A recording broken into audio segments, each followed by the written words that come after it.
My typewriter is one of my favourite things to use with any of my journals, whether it's my junk journals or the altered book that I'm going to be working in today.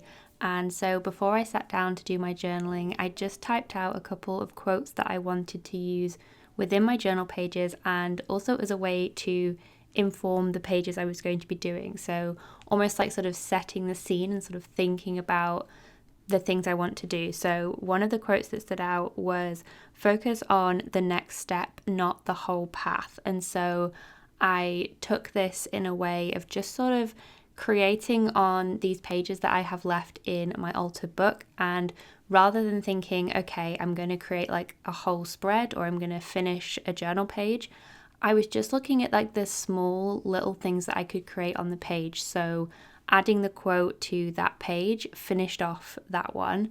This one here, I was also just adding little bits of collage. So I was just sort of thinking like, what's the next thing that I can do on a journal page? Because I often find I don't always know exactly what I'm going to do necessarily when it comes to a page. And so when I feel like that, it's quite helpful just to think about like, what is the next thing that I can do? And sometimes it like makes me think of really out of the box ideas almost. So for me, like I always stick to my neutrals, and so having this bright yellow paint on my page is obviously something that doesn't necessarily appear on a lot of the things that I do, but I thought, you know what, let's just see what happens, like just test it out and see what it might look like on the page. And I was actually pleasantly surprised, I think because of the tape that I had used in the background of this page to prepare it. I kind of took that as a starting off point and put it next to that, and just the way that those colours interacted, I think really helped to bring a nice like brightness and lightness almost to this page, which sometimes I think gets a little bit lost, especially working in neutrals. Like I love brown paper packaging, like I use it in everything, but sometimes it can make the pages feel a little bit, I don't want to say like bland, but do you know what I mean? Like I feel like they need a bit more depth, and sometimes adding depth is also like not adding stuff as well, so leaning into that brightness. But as I'm speaking here, I can see that I've come in with the opposite of brightness, and I'm doing some stenciling with this black paint here. So on this page, I decided I wanted a bit of contrast, and I thought, what can I do that is just like something bold across the page? And so I'm using some black acrylic paint here, and the sponge that I'm using, I actually dampened it slightly, so once the paint has sort of started to run out on the sponge, it almost made it fade a little bit towards the right hand side there. So as you'll see as I lift it off, it does kind of fade a little bit into the next page, which I thought was a really nice effect for that page because I didn't want to cover it completely.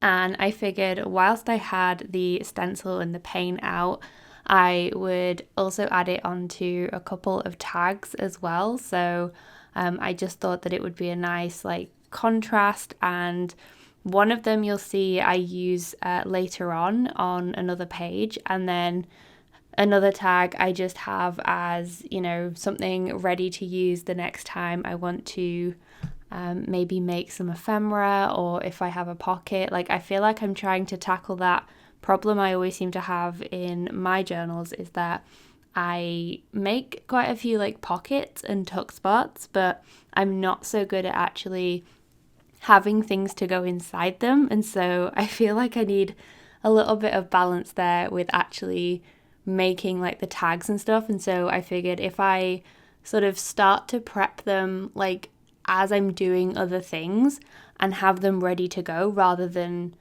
wondering where one is when I need one, then hopefully that will encourage me to use them a little bit more, because I do really love having things within pockets and stuff, but it's just I just seem to be better at like making the tuck spots and the pockets themselves. This journal, this altered book, doesn't have too many pockets in it actually, and I think that was something that I decided quite intentionally, just because I could sense how chunky this book was getting. And obviously because it's an altered book and I'm having to consider, obviously, I don't want to put too much pressure on the spine so that it doesn't fall apart before I finish working on it, then I didn't want to include too many pockets. So there's a lot of collage and just working on flat pages, which I do really enjoy anyway. And I decided just to cut out some words here from an old book. This is something that I've loved doing lately in my journals, just as a way to add some text and some words that aren't necessarily quotes, but they also aren't just like my journaling. So I just sort of pick out different words and phrases. Oftentimes they don't really mean anything at all, but it's just maybe something that I think the page might like represent, or like a feeling, but oftentimes it's just random phrases, to be honest with you.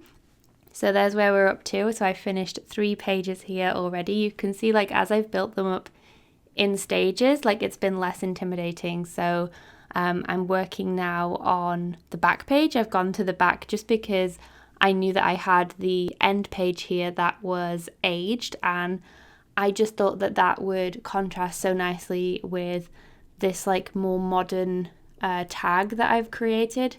I mean, it's still got that like vintage like feel in terms of the pattern, I think, of the floral element, but it does feel, I don't know if it's just how like sharp and clean it does feel a little bit more modern. So I just thought that it would contrast nicely with what I've got going on for this page. And I'm trying to add details, but also not get too bogged down in all of the like small things that I'm adding to this journal, so that I'm able to actually, work in all of the pages and complete it. So I'm sort of trying to strike that balance between, like, I'm not like rushing through this and just like, sticking a few things on each page, but I'm also trying to actually move it forward. And one of the ways to do that is just by going from page to page and like doing different techniques, as you saw with like,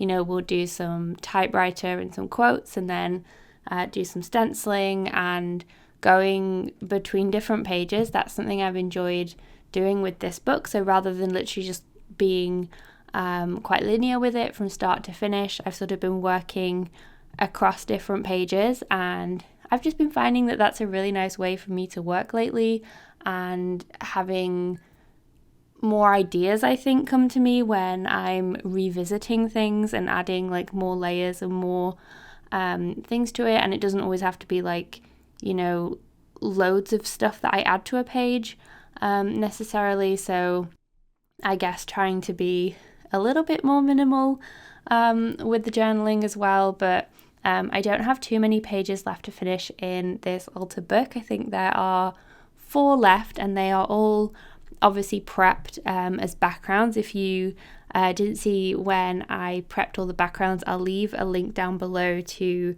the full altered book playlist. So if you want to see how any of these pages have come together, you can check that out.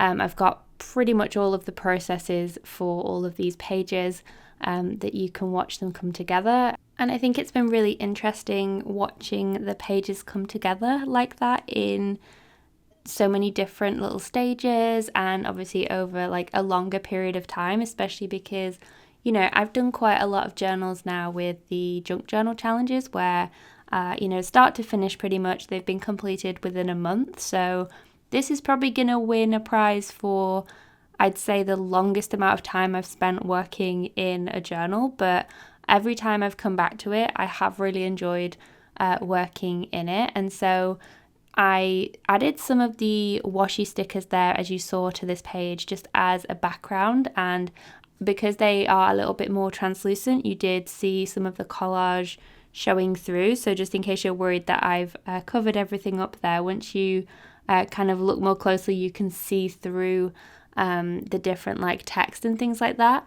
But it did mean that I didn't have any negative space left on the page for any writing, and so what I decided to do was just use a scrap of old book paper just to be in keeping with the tone that I had for this page, and then I just used a Unipin fine liner. This is in a brown ink, which I thought would go well with the neutral colours that I've got on this page, and I just did a little bit of scribbly writing. So obviously this isn't like my neatest. I wasn't really thinking about like it being legible necessarily. Sometimes I'll just do a bit more of a like scribbly font almost to have it be like almost like styled that way.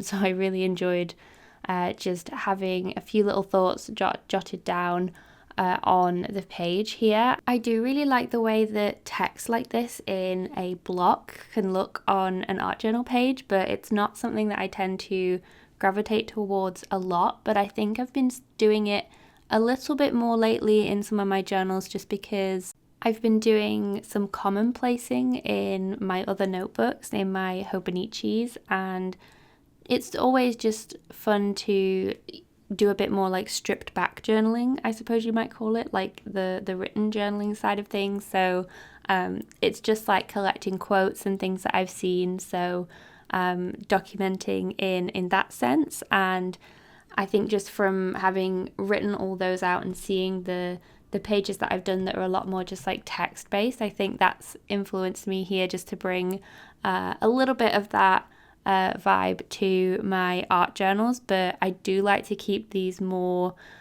visual based and just have the imagery and the collage and things like that. So I'm just adding some stamping here. So I had already stamped on the masking tape, but I made the error of stamping on masking tape because as soon as I did it, it didn't dry properly and it started to smudge off. So I knew I needed to cover that up and just re-stamp it so that you could actually read the text that I had stamped on here with these little alphabet stamps. And again, I used a brown ink so that it blended in a lot more with the colours that I had on the page.